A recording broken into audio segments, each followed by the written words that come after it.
Makigsuunan, unsa may implikasyon sa mandato sa paghigugma nga maoy kabilin sa atong Ginoo sa wala pa siya mibiya nining kalibutana aron mo pauli ngadto sa amahan. Unsa may kahulugan niini, unsa may gipaabot niini gikan kanato. Anha magpunting diha ang ato ang pamalandong nining atong panagtigom karon. Una sa tanan, ang maong mandato sa paghigugma makaigsuunan pahinumdom nga ang gisugdan sa Ginoo nga makaluwas nga mga buhat dili mahunong sa iyang pagbiya niining kalibutana. Mapadayon kini pinaagi sa iyang mga sumusunod. So mo na nindot nga implikasyon. The first one, the work of salvation continues despite the absence, in quotation marks, the absence of the Lord. The saving works of the Lord continues through us. Muna nakabantay mo natin pagtulunan nga nagkanayon, ang simbahan mao ang sakramento ni Kristo. Ang simbahan buhing timaan sa presensya ni Kristo dinhi niining kalibutana.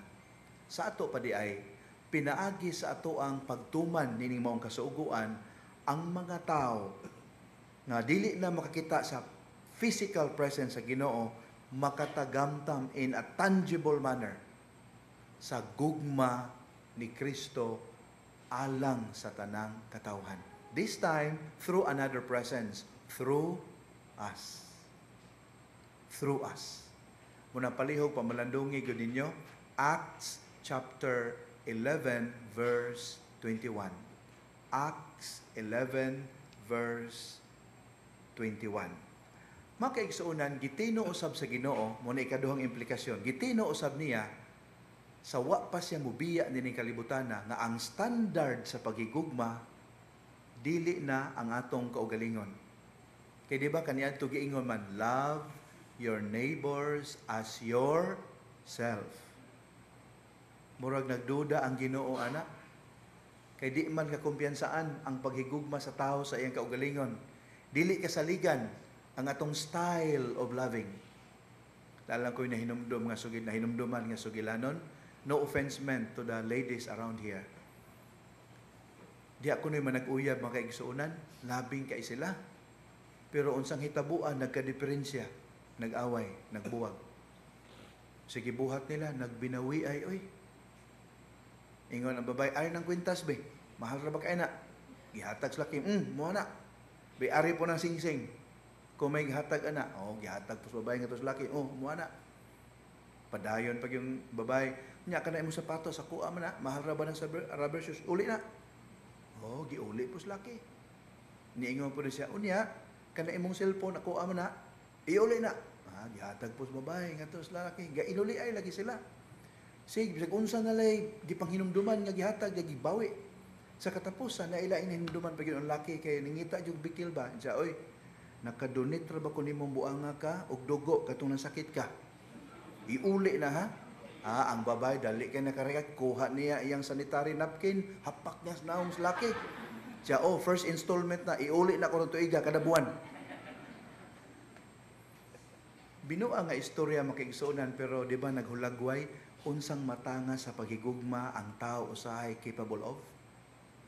Mahigugma ta kung nahigugma pa siya nato og nalingaw pa ta sa ato ang gihigugma. Pero usahay ang atong gugma whimsical, capricious. Mo nagiklaro sa Ginoo, paghigugmaay ka mo, sama nga ako nahigugma kaninyo. Ang standard sa paghigugma na dili na ang atong paghigugma sa atong kaugalingon, kundi how Christ loved us. Bigyan sa natin niya pagmahal ba? Di ba kabantay mo, basahan kasulatan, selfless, sacrificing, makaluwas, life-giving, mauni matang sa paghigugma sa Ginoo. Nya mo na gusto niya nga atong tumanon, sukad karon. A kind of love that is truly heroic. Kanang giingon sa mga philosopher nga agape. A self-sacrificing, self giving love. Mauni ang pasabot sa iyang mandato sa paghigugmaay. Dili na nga atong kagalingon karohon yun ako ni, not how we love ourselves, but how Christ loves us. Ikatulo o katapusang implikasyon nga atong pamalandungan karon. Kining maong mandato sa paghigugma, gisugo sa Ginoo kanato tungod kay siya may unang nahigugma kanato. We are capable of doing this commandment because Christ loves us first. God loves us first while we are still sinners. Matod pas kasulatan. Siya mo'y unang nahigugma kanato. Therefore, we have been empowered. Gitagaan ta sa katakos. Kamauna tang mahigugma kay siya may unang nahigugma kanato ug nagpakita sa iyahang panigingnan unsaon pag higugma.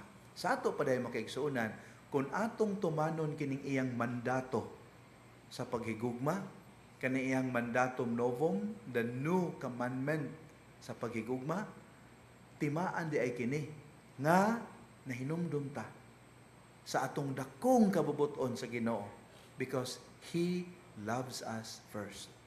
Nya out of gratitude, we in turn would love one another the way God loves us. No selfishness, no strings attached, no sense of capriciousness, kundili pure love, salvific, and life-transforming kind of love. Mao ni hagit nato makaigsunan ini atong panagtigom karon. Dili kini sayon ha, lisod kini. Ilabi na kung moapil na niini ang atong mga di mauyonan. Kung iapil na ini ang atong mga kontra, kadtong nakapasakit nato, maglisod na ta. Challenging na kayo kini. Busa, gitagaan kita niya og langit ng hinabang. Ang sakramento sa Eucharistia, our spiritual food. Kay kining maong pagkaon nga espirituhanon, maglig-on ka nato. Kitang mga tawhanon og huyang sa pagtuman niining kasuguan sa paghigugma. Love one another as I have loved you.